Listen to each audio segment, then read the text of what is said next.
자, 오늘은 고등수학, 공통수학 1, 2차 방정식의 실근의 위치, 근의 분리에 대해서 한번 배워보도록 하겠습니다. 우리는 2차 방정식의 근을 판별할 때 판별식 d, b의 제곱 마이너스 4ac를 사용해서 판별식 d가 0보다 크면 서로 다른 두 실근, d가 0이면 중근, 그리고 d가 0보다 작으면 허근을 갖는다. 이렇게 판별식을 사용해서 근을 판별해 봤었는데요. 오늘은 이렇게 근을 판별하는 게 아니라 2차 방정식의 실근의 위치, 즉 문제에서 어떠한 두 근이 p보다 클 때, 두 근이 p보다 작을 때, 두 근 사이에 p가 있을 때, 이렇게 두 근에 대한 조건을 줬을 때 어떻게 문제를 푸는지, 이렇게 근이 분리되어서 나올 때 어떻게 푸는지 2차 방정식의 실근의 위치에 대해서 한번 배워보도록 하겠습니다. 2차식 fx는 ax제곱 플러스 bx 플러스 c의 꼴로 나타내는데 이 2차식에 대해 다음의 방법으로 방정식 fx는 0의 실근의 위치를 찾을 수 있다 라고 했습니다. 이렇게 세 가지 경우로 나올 수가 있는데요. 두 근이 모두 p보다 크려면 우리는 이렇게 두 근의 분리가 나올 때 세 개를 사용해서 이렇게 문제를 풀 수 있습니다. 첫 번째 판별식, 두 번째 추계방정식, 세 번째 함수값인데요. 우리가 알고 있는 판별식을 사용해서 두 근이 p보다 크면 0 이상, 두 근이 p보다 작아도 0 이상, 두 근 사이에 p가 있을 때는 이따 좀 이따 설명을 해보도록 하겠습니다. 자, 먼저 두 근이 p보다 클 때는 판별식 d가 0 이상이고, 그리고 우리가 마이너스 2분의 b, 우리는 x값, 2차 함수에서 x의 값, 이 꼭지점의 x좌표를 구할 때 우리는 마이너스 2a분의 b를 사용하죠. 이 마이너스 2분의 b가 두 근이 모두 p보다 클 때이기 때문에 p보다 크고, 그리고 함수값 p, 이 2차식 fx에 x가에 p를 대입한 수가 두 근이 모두 p보다 크다고 했기 때문에 0보다 크다. 이렇게 세 개를 사용해서 두 근이 모두 p보다 크면 이 p의 범위를 구할 수가 있습니다. 이따 한번 해볼 건데요. 일단 두 번째, 두 근이 모두 p보다 작은 경우도 한번 보자면 d가 똑같이 0 이상이고 마이너스 2분의 b, x값이 이번엔 p보다 작고 그 다음에 함수 p의 값 fp는 똑같이 0보다 크다라는 것을 알 수가 있습니다. 그리고 마지막으로 두 근 사이에 p가 있는 경우인데요. 이럴 때는 그냥 fp가 0보다 작다라는 식으로만 풀 수가 있는데 그 이유는 이렇게 두 근 사이에 p가 있으면 반드시 서로 다른 두 실근을 가집니다. 왜냐하면 우리가 2차 함수가 이런 식으로 있다고 할 때 두 근 사이에 p가 있다면 어떤 수 알파와 베타 사이에 어떤 수 p가 있다고 하면 당연히 이렇게 x축과 접하는 두 점 알파와 베타가 있겠죠. 그렇기 때문에 두 근 사이에 p가 있으면 반드시 서로 다른 두 개의 실근을 가집니다. 근데 이때 대칭축과 p의 관계는 파악할 수가 없기 때문에 지금 여기서는 판별식이나 대칭축의 조건은 써도 의미가 없기 때문에 두 근 사이에 p가 있으면 그냥 서로 다른 두 개의 근이 있기 때문에 이 함수값에 우리가 x의 값, 우리가 여기 두 개 알파와 베타가 있기 때문에 fp가 0보다 작다라는 것만 사용해서 문제를 풀 수가 있습니다. 자, 그럼 이렇게 근의 분리 이렇게 세 가지를 사용해서 이제 문제를 몇 개 풀어보도록 하겠습니다.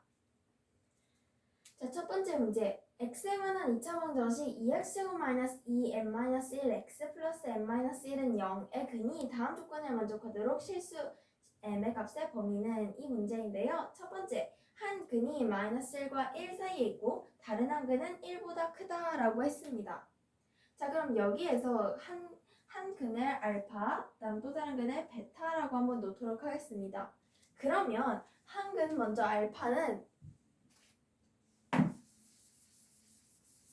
여기에 풀어보면 한 근 알파는 마이너스 1과 1 사이에 있고 다음 베타는 1보다 크다라는 것을 알 수 있습니다. 그러면 우리는 이렇게도 식을 쓸 수 있겠죠. 알파는 마이너스 1보다 크고 1보다 작은데 베타는 이 1보다 크다는 것이죠. 그러면 알파와 베타 사이에 1이 있다라는 것을 알 수가 있는 것이죠. 그럼 우리는 두 근 사이에 p가 있을 경우, 지금 여기에서는 두 근 사이에 1이 있을 경우를 사용해서 문제를 풀 수가 있겠죠.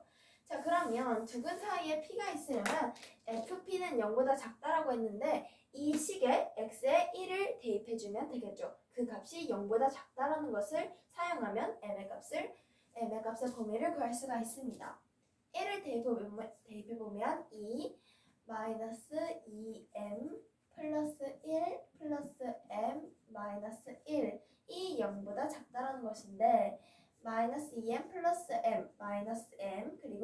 3 마이너스 1 해서 2.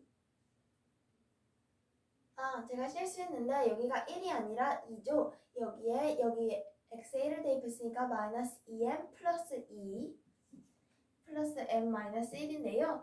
자, 그러면 마이너스 m 플러스 여기에 4 마이너스 1, 즉 3이 0보다 작다. 즉 m을 넘겨보면 m은 3보다 크다라는 것을 알 수가 있습니다. 이게 첫 번째 m의 값의 범위라는 것을 알 수가 있고요. 자, 그럼 두 번째, 두 근이 모두 마이너스 1과 1 사이에 있다라는 것을 이때 실수 m의 값의 범위를 구해보도록 하겠습니다. 이때는 우리가 식을 조금 여러 개를 써봐야 하는데요. 두 근이 모두 1과 마이너스 1과 1 사이에 있다는 것은 마이너스 1보다는 크고 1보다는 작다라는 것이죠.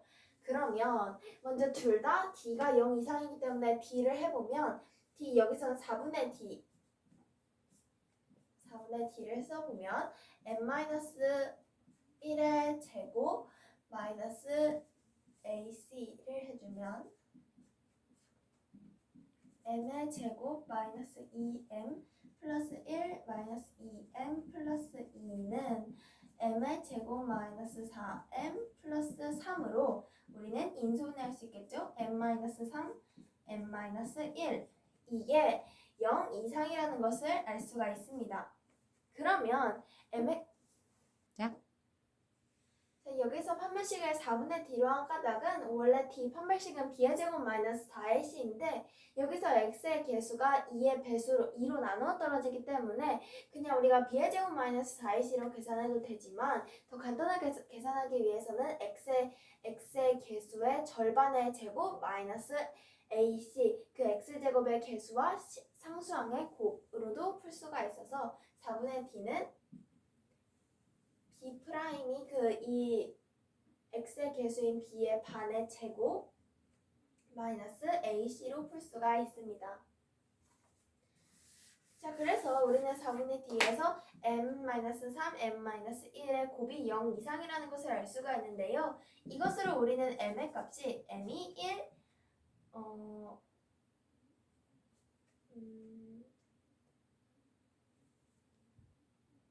여기가 음수 곱하기 음수가 되어야 0보다 큰 0 이상인 양수가 되기 때문에 m이 1 이하다라는 것을 알 수가 있습니다.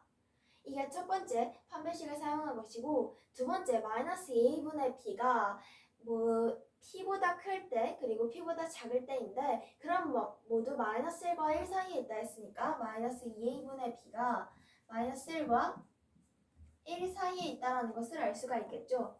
그러면 마이너스 2a분의 b는 우리가 둘 다 2가 있기 때문에 2로 나누어서 생각해보면 그러면 그냥 x제곱 마이너스 n-1x라고 생각을 해본다면 그러면은 마이너스 2a분의 b는 마이너스 있으니까 플러스로 없어지고 2 곱하기 1, 2분의 n-1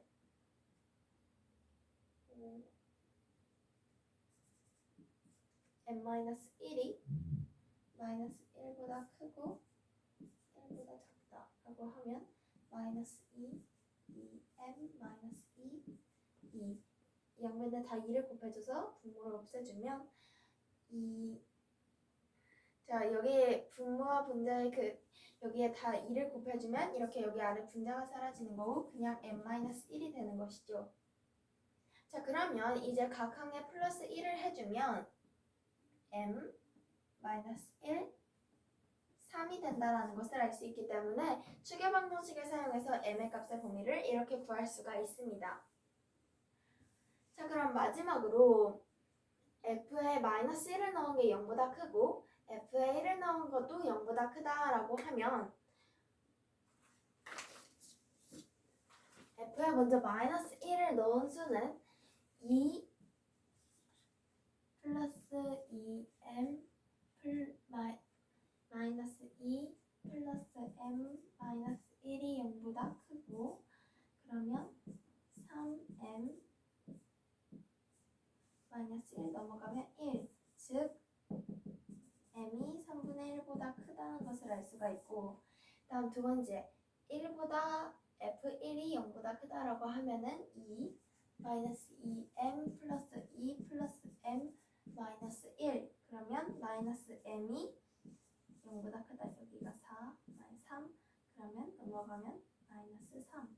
그러면 양변에 마이너스 1 곱해주면 m 이 3보다 작다라는 것을 알 수가 있습니다. 그럼 우리가 지금 m의 값의 범위가 m이 1보다 1 이하고 m은 마이너스 1보다 크고 3보다 작고 m은 3분의 1보다 크고 m은 3보다 작다라는 것을 알 수 있는데요. 이거 수직선에 한번 나타내 보도록 하겠습니다.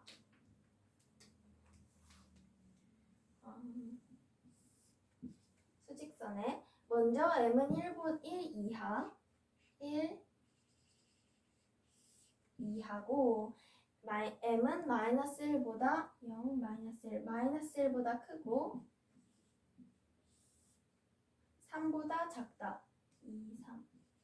3보다 작다. 이렇게 나타낼 수가 있고, 그리고 m 3분의 1보다 크고 0, 3분의 1. 3분의 1보다 크고 그리고 3보다 작다. 3보다 작다. 이렇게 있기 때문에 그럼 우리는 범위가 이렇게라는 것을 알 수가 있죠. 그러면 두 근이 모두 마이너스 1과 1 사이에 있는 경우는 m이 3분의 1보다 크고 1보다 작은 경우다라는 것을 알 수가 있습니다. 그리고 1 이하기 때문에 m이 1 이하기 때문에 이렇게 등호까지 해서 m은 3분의 1보다 크고 1 이하다라는 것을 알 수가 있습니다. 자, 이렇게 두 근이 모두 마이너스 1과 1 사이에 있는 경우까지 우리가 근을 한번 구해봤는데요. 이번에는 이것을 좀 더 응용해서 2차 방정식 x제곱 마이너스 2kx 플러스 2 마이너스 k는 0의 두 근이 모두 1보다 작을 때 실수 k값의 범위를 구하는 문제입니다. 두 근이 모두 1보다 작다라는 것은 이 두 근이 모두 p보다 작은 경우를 사용하면 되겠죠. 자, 먼저 첫 번째, 두 근이 일단 판별식이 0 이상이어야 되기 때문에 이번에도 x의 개수가 2의 배수이기 때문에 이 x의 개수인 마이너스 2k의 반인 마이너스 k의 제곱을 해주면 4분의 d를 쓸 수가 있겠죠. 그러면 마이너스 2k의 반 마이너스 k의 제곱 k 제곱 마이너스 ac 여기가 1이기 때문에 마이너스 2 플러스 k가 된다라는 것을 알 수가 있겠죠. 이게 k 제곱 플러스 k 마이너스 2인데 이게 0 이상이다라는 것을 알 수가 있습니다.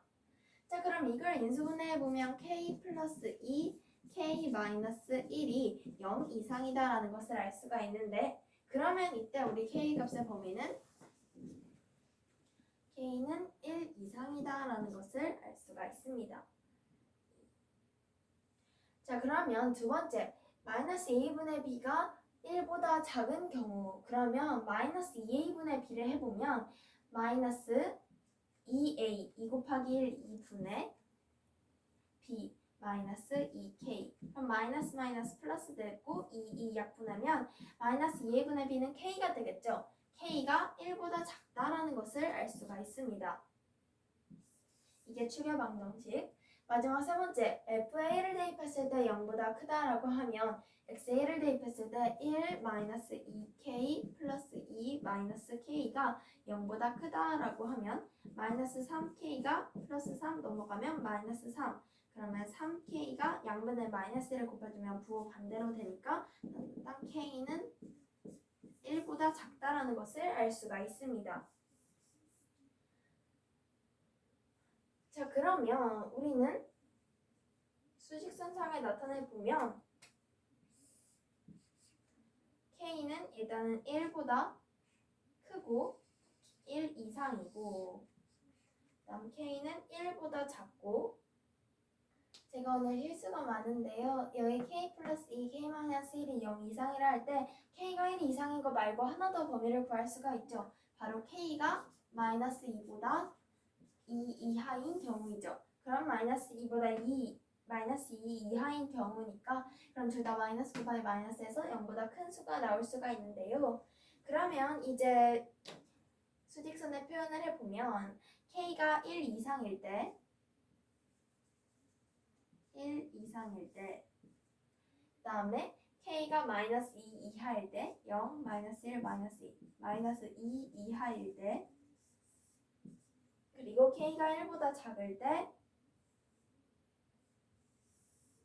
그리고 똑같이 k가 1보다 작을 때이기 때문에 겹치는 범위가 여기, 즉 k가 마이너스 2 이하일 때가 답이라는 것을 알 수가 있습니다. k는 마이너스 2 이하다라는 것을 알 수가 있습니다.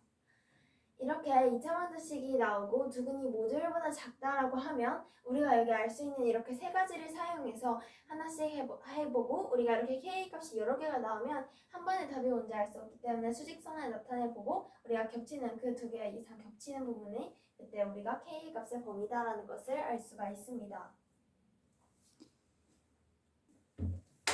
자, 오늘은 이렇게 2차 방정식의 실근의 위치, 근의 분리에 대해서 배워봤는데요. 이렇게 두근이 모두 p보다 클 때, 작을 때, 아니면 두근 사이에 p가 있을 때 이렇게 적절하게 판별식과 추계 방정식, 함수값 이렇게 세 개를 사용하면 우리가 근의 분리 문제를 쉽게 풀 수가 있습니다. 자, 그럼 오늘 수업 끝!